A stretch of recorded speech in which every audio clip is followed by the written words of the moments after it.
हमारे साथ ज्योति नारायण जी हैं जो कि पीएससीएल इंडिया लिमिटेड के सीईओ हैं। इस कार्यक्रम में शामिल हैं खासतौर पर क्योंकि बहुत सारे खत जो है सर हमें पीएससीएल के बारे में भी मिले हैं और ये सवाल उठाया गया है कि क्या पीएससीएल को सेबी या फिर आरबीआई या फिर जो सरकार की तरफ से पूरी तौर पर अनुमति मिली हुई है जो भी कारोबार चला रही है, क्या उसकी रेगुलेटरी अप्रूवल है या नहीं? देखिए अजय जी, पीएससीएल के विषय में मैं ये कहना चाहूंगा कि पीएससीएल को अनुमति का सवाल उठता नहीं है क्योंकि ये इंडियन कंपनीज एक्ट के अंतर्गत रजिस्टर्ड कंपनी है। 1996 में इस कंपनी ने अपना रियल एस्टेट का व्यवसाय शुरू किया और उसके पश्चात ये रियल एस्टेट का व्यवसाय अपना बढ़ाती गई और इसी रियल एस्टेट के व्यवसाय में हमारे साथ हमारे ग्राहक जुड़ते गए जो भारत के कोने कोने से जुड़े और उन्होंने हमारे साथ अपने प्लॉट्स में इन्वेस्ट किया।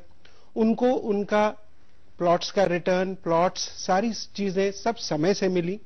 और पीएससीएल के साथ ये खासियत है कि उनका आज भी कोई एक डिफॉल्ट केस नहीं है। लेकिन चीज ये है कि जो शब्द ये इस्तेमाल किया गया चिटफंड कंपनी, मैं बिल्कुल इससे एग्री करता हूं कि जो ये कंपनीज हैं, इन कंपनीज का जो रेगुलेशन है वो जो अथॉरिटीज हैं उनके द्वारा होना चाहिए। लेकिन जहां तक पीएससीएल का सवाल है, पीएससीएल इन श्रेणी में नहीं आता है और इस श्रेणी में आने का एक जो मुद्दा है ये पीएससीएल का, जैसा आपके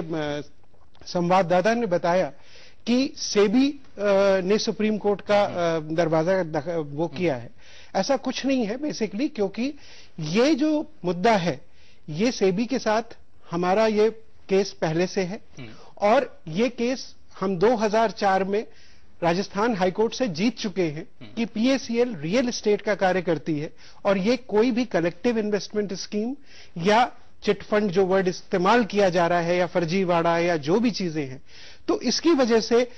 सेबी सुप्रीम कोर्ट गई है और हम उच्चतम न्यायालय के जुरिस्डिक्शन पे पूरी तरह से विश्वास करते हैं क्योंकि हम भारत के संविधान के अधीन हैं।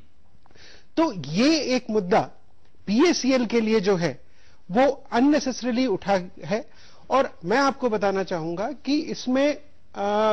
जो भी हमारे ग्राहक हैं या जो भी हमारे लोग हैं जो भारत के कोने कोने में रियल एस्टेट का कार्य कर रहे हैं, रियल एस्टेट के प्रोजेक्ट्स पे काम कर रहे हैं, उनका सबका ये विश्वास है कि पीएससीएल का कोई डिफॉल्ट है ही नहीं और कोई गलती अभी तक तो कोई डिफॉल्ट का हिस्ट्री नहीं रहा है। लेकिन अगर बात किया जाए सुप्रीम कोर्ट में जो सेबी की याचिका है उसको लेकर के, वो कह रहे हैं कि इन्वेस्टमेंट स्कीम है क्योंकि आप लोगों से पैसा लेते हैं और इन्वेस्ट करते हैं प्लॉट्स में, रियल एस्टेट में, जो कि शायद ये बिजनेस मॉडल है आपकी कंपनी का। लेकिन क्या ये एक तरह का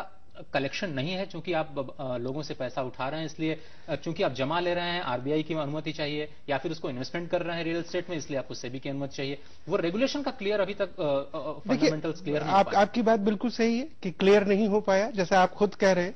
लेकिन अगर पैसा प्लॉट के अगेंस्ट लिया जाता है तो भी पैसा जमा ही होता है। तो उसको आप डिपॉजिट कह लें या एडवांस अगेंस्ट प्लॉट कह लें या आप रियल एस्टेट के लिए जो आप इन्वेस्टमेंट कर रहे हैं, आप भी करते हैं रियल एस्टेट में इन्वेस्टमेंट, मैं भी करता हूं, कई लोग करते हैं। जो आज नोएडा एक्सटेंशन में लोगों ने इतने प्लॉट्स में किया होगा इन्वेस्टमेंट, तो वो इन्वेस्टमेंट है और उस तरह का पैसा अगर लिया जा रहा है तो उसको एक टर्मिनोलॉजी में बांध लेना कि कलेक्शन, डिपॉजिट, ये वर्ड्स वो तो डिसाइड करने की बात है कि हम एडवांस अगेंस्ट प्लॉट ले रहे हैं और लोग उसको कलेक्शन या डिपॉजिट की टर्मिनोलॉजी कर रहे हैं और मामला ऑलरेडी जो है वो जुडिशरी में है। सर, सब्सिडीज मामला है, लेकिन जो निवेशकों की तरफ से एक शंका है या फिर जो इतने एजेंट्स हैं आपके जिन्होंने आपके उसमें पैसा लगा रखा है, तकरीबन मेरे ख्याल से 50 लाख से ज्यादा निवेशक आपके साथ जुड़े हुए हैं, जो भी नंबर्स है उस पर क्लैरिफिकेशन नहीं है। लेकिन अगर ये केस मान लीजिए सुप्रीम कोर्ट में आपकी कंपनी हार जाती है, ये निवेशकों की तरफ से मैं सवाल उठा रहा हूं, तो उनके मन में यह है कि क्या आपके पास पर्याप्त फंड है कि आप उन्हें वापस कर पाएंगे? आपके पास पर्याप्त लैंड बैंक है कि जो जमीन का वायदा आपने उनसे किया है वो उन्हें वापस दे पाएंगे? देखिए, ये तो आप सब मीडिया में इस चीज को देख रहे हैं और हम लोग के क्लैरिफिकेशंस या पब्लिक नोटिसेस आपने देखे ही हैं। लेकिन जहां तक ये चीज है, मैं आपको इसकी पृष्ठभूमि बताना चाहूंगा कि ये पीएससीएल का इस श्रेणी में आने का मतलब सिर्फ कुछ चुनिंदा उन कंपनियों की वजह से हुआ है जिन्होंने कि कोई भी सिस्टम अडॉप्ट नहीं किया, कोई किसी तरह से उन्होंने ग्राहकों को या अपने निवेशकों को, जिनकी की बात कर रहे हैं, उनके साथ जिस तरह से भी व्यवसाय किया हो वो प्रशासन को नहीं लगा, लेकिन चूंकि पीएसीएल भी वहां पे थी इसलिए प्रशासन ने उसको उस टर्म में डाला। लेकिन मैं उनके उस संशय पे भी कोई क्वेश्चन नहीं उठा रहा हूं, ना ही मैं किसी जुडिशरी के डिसीजन पे संशय उठा रहा हूं। सवाल यह है कि जब हम रियल एस्टेट का व्यवसाय कर रहे हैं और भारत के कोने कोने में हमारे हाउसिंग प्रोजेक्ट्स हैं, कॉमर्शियल प्रोजेक्ट्स हैं, हॉस्पिटैलिटी प्रोजेक्ट्स हैं, और जो कि हम मीडिया में बार बार ये कह रहे हैं कि हमारा जो उत्तरदायित्व है वो ग्राहक जानते हैं, लेकिन अगर हम उनको खुद भ्रांति फैला के अगर हम उनको स्कैंडलाइज करने की कोशिश करेंगे तो नेचुरली उनके मन में शंका पैदा होगी, जैसा कि आप है। लेकिन मैं उनको ये विश्वास दिलाना चाहूंगा कि उनका जो भी पैसा मेरे पास या कंपनी के पास अगेंस्ट प्लॉट आया हुआ है वो उनका बिल्कुल सुरक्षित है, क्योंकि जो भी हमारे पास उस जमीन के लिए पैसा आया है उससे कहीं ज्यादा हम उनको देने की क्षमता रखते हैं। तो इस चीज की शंका बिल्कुल निर्मूल है। सर, ग्वालियर में क्या हुआ? ग्वालियर का केस क्या हुआ कि बहुत सारे निवेशकों ने लाइन लगा करके अपने जो चेक्स हैं वापस लेने शुरू, क्या आप दे पाए उनको सारा पैसा वापस दे पाए? बिल्कुल। अगर आप ग्वालियर में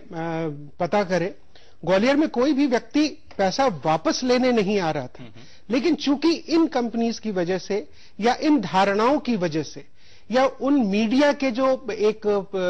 प्रोपोगेशन था उसकी वजह से लोगों के मन में शंकाएं हुई। और हमारे पास जब कस्टमर्स आए, जब ग्राहक आए और उन्होंने कहा कि सर ऐसी ऐसी बात है, तो हमने उनको विश्वास दिलाया कि आप अपना जो भी एडवांसेस आपने प्लॉट के अगेंस्ट दिया है वो आप वापस ले सकते हैं। तो उन्होंने उसके लिए जितने भी केसेस हमारे पास आए हैं हमने उसको वापस किया है। और आज के दिन मुझे ये बताते हुए बहुत खुशी है कि हमारे ग्राहक, उनको पूरा, जिनको कि 15 साल से पीएसीएल पे विश्वास है, वो आज के दिन वापस आते हैं और वो कहते हैं हमसे गलती हुई, लेकिन उनका विश्वास हमारे साथ कायम है। और मैं ये चाहूंगा कि उन सबको ये विश्वास दिलाना चाहूंगा कि पीएसीएल इंडिया लिमिटेड जो आज एक बड़ा नाम हो चुकी है वो अपना उत्तरदायित्व निभाने में पूर्ण तरह से सक्षम है। सर, एक सवाल मैं और उठाना चाहूंगा। एक सवाल बार बार उठाया जाता है एजेंट्स के खिलाफ में कि वो जब जाते हैं अपनी स्कीम, पीएसीएल की स्कीम को जब बेचने के लिए जाते हैं तो वो कहते हैं कि आप हमें इतना पैसा दीजिए, हम इस पैसे को प्लॉट में लगाएंगे और इसको 2 गुना 3 गुना 4 गुना करके देंगे, जो कि चिट फंड से मिलता जुलता एक परसेप्शन है, इसलिए परसेप्शन बना। ये भी कहते हैं कि एजेंट्स के पास बहुत लंबी लंबी गाड़ियां हैं और वो बहुत ज्यादा पैसे वाले हो गए हैं और जिनका निवेश है जैसा कि आपने कहा सुरक्षित है, लेकिन अभी रिटर्न का बहुत वो नहीं। तो क्या आप इस बात को भी रिफ्यूट करते हैं कि ये जो एजेंट्स कर रहे हैं काम वो आपकी पूरी सहमति से कर रहे हैं और आपके संज्ञान में है वो चीज? देखिए, ऐसा है अजय जी, आप तो मार्केटिंग अप्रोचेस को समझते हैं। जहां तक आपने खुद कहा कि एजेंट्स जाते हैं, और ये इस चीज को मैं बिल्कुल हर तरह से डिनाई करता हूं कि कोई भी ये कहता है पीएसीएल की बिजनेस के लिए कि उसको हम दुगना तिगुना चौगुना करते हैं, क्योंकि आज तक मेरे रिकॉर्ड्स में कोई ऐसा नहीं है जिसमें हमने दुगना तिगुना चौगुना किसी को रिटर्न दिया हो। लेकिन हां, ये जरूर कहते हैं कि आपका प्लॉट, आप प्लॉट में इन्वेस्ट करो और आपको एक पीरियड बाद अगर आप प्लॉट लेना चाहो तो प्लॉट ले लो, अगर आप प्लॉट ना लेना चाहो तो प्लॉट को हम बिकवा के आपका रिटर्न जो भी आएगा वो आपको वापस मिलेगा। ये एक जो कॉन्सेप्ट है वो व्यवसाय का कॉन्सेप्ट है। मार्केटिंग टेक्निक्स में हो सकता है, मैं इस चीज को वो नहीं कह रहा कि हो सकता है कि एजेंट्स या जो हमारे मार्केटिंग लोग हैं वो अपनी मार्केटिंग टेक्निक से कन्विक्शन में कोई भी चीज कहें। एक आम आदमी के लिए प्लॉट में खरीद के उसको क्या रिटर्न मिलेगा, आप भी इतनी स्कीम्स में देखते हैं